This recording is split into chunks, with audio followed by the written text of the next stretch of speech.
और किसी का लीजे नाम, मात पिता गुरु या बेड़ा भय अलग पुरुष का नाम। शब्द विवेकी पारखी सिर माथे की मौत, शब संतान है बंदगी भाई अपनी अपनी ठोर। क्षमा करना,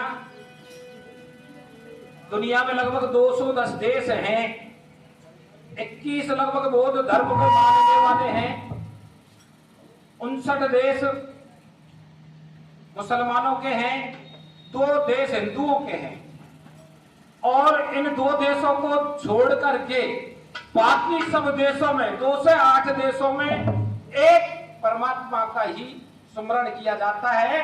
बाकी ये 2 देश जो 2 हैं, भारत और नेपाल, या अनेक को मानने वाले हैं। वो सत्ता एक ही है, जबकि हमारे शास्त्र भी कह रहे हैं, यजुर्वेद में लिखा हुआ है ब्रह्म एकम द्वितीय नास्ति, परमात्मा एक है, 2 नहीं है। न तस्य प्रतिमा अस्ति, उसकी कोई मूर्ति नहीं है। वो सबकी मूर्ति बनाने वाला है, उसकी मूर्ति बनाने वाला कोई नहीं है, ऐसा प्रमाण है। कुरान शरीफ भी कह रही है ला इलाहा इल्लल्लाह, परमेश्वर एक है, एक को छोड़कर 2 को पूजना घोर पाप है। जो ज्ञान विज्ञान से, आंखों देखे ज्ञान से, इतिहास से प्रमाणित हो, उसी को मानना चाहिए। जैसे विज्ञान कहती है जब तक मनुष्य का हृदय काम करता है, जब तक मनुष्य जिंदा है, तो गीता जी भी कह रही है ईश्वर सर्वभूतानां हृदयसु अर्जुन तिष्ठति यंत्राणि रूढ़ानि ब्राह्मणमया। हे अर्जुन, ईश्वर समस्त प्राणियों के हृदय में वास करते हैं, शरीर रूपी यंत्र पर सवार होकर के प्राणी ईश्वर को उसी की माया में भूले हुए। कुरान शरीफ में लिखा हुआ है बफी अनफू सेकुम तब से, हे इंसान मैं तेरे हृदय में वास करता हूं, मैं तेरी श्वासों में रमा हुआ हूं, ज्ञान रूपी नेत्रों के बिना तू मुझे नहीं देख सकता। अब यहाँ तीनों ग्रंथ और विज्ञान एक ही बात को कह रहे हैं, वो हृदय जब तक चालू है, जब तक हम जिंदे हैं, हृदय की धड़कन खत्म, तो ये काया में से जो बोलता प्रसंग वो भी पलायन कर जाएगा। इस प्रकार से प्रमाणित जो ज्ञान है वो ही ज्ञान ठोस है। इतिहास से प्रमाणित जो ज्ञान है उसको भी ठोस माने। लिखा हुआ है कि संस्कृत देववाणी है। क्षमा करना, यदि संस्कृत देववाणी है तो भारत में संस्कृत से प्राचीन अभिलेख प्राकृतिक भाषा में और पाली भाषा में सम्राट अशोक के 272 ईसा पूर्व के कौशाम्बी अभिलेख मिला है। और ठीक उसके 748 वर्ष बाद प्रयाग प्रशस्ति जो समुद्रगुप्त के शासन काल में उसके राष्ट्र कवि हरिशरण के द्वारा संस्कृत में लिखी गई है, 336 ईस्वी जो संस्कृत की है।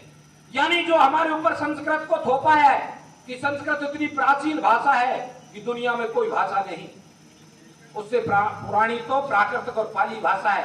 भारत में सबसे पुरानी भाषा तमिल भाषा है, दुनिया में सबसे प्राचीन भाषा यूनानी भाषा। तो इस भ्रम में नहीं रहे, जो लिखा है वो कहीं तक सत्यता की कसौटी पर नहीं उतरता। कहते हैं हनुमान जी जनेऊ पहनते हैं और ध्वजा हाथ में लेके चलते हैं। आपके सुंदरकांड हनुमान चालीसा बता रहे हैं। बंदर का स्वभाव होता है वो कपड़े को पहले फाड़ेगा तो ध्वजा लेके कैसे चल सकता है। हनुमान जी के पूंछ लगी हुई है, उनके पिताजी के पूंछ लगी हुई है, बाली अंगद और सुग्रीव सबके पूंछ लगी हुई है, लेकिन उनकी घरवालियों के पूंछ क्यों नहीं है? ये सोचनीय है। वो कौन थे? वाह नर, जो जंगल के रहने वाले नर थे, यानी वो आदिवासी थे, उनके पूंछ लगा दी। ये विडंबना है। और ये भारत का जितना भी जन समुदाय है, SC ST OBC सभी आदिवासी समुदाय में से बना हुआ है। 200 लगभग 6700 जातियां हैं हिंदुस्तान में SC ST OBC में, जो सभी कालांतर में बहुत प्राचीन काल में एक ही जाति थी, द्रविड़ जाति। हमको विभाजित किया गया है और खाइयां पैदा की गई है। और विज्ञान की कसौटी पर जो ज्ञान खरा नहीं उतर रहा है, हम आंखों से देख रहे हैं, उसके भी खिलाफ जा रहा है शास्त्रों का ज्ञान। दशरथ जी जमीन में से खोद के निकाले, पंडित जी ने 10वें रथ पे निकले थे, वहां श्वास कहां से मिल रही, कहां से भोजन मिल रहा था। ये विज्ञान की कसौटी पर खरा नहीं उतर रहा है। इसी विज्ञान को कसौट जो विज्ञान आधारित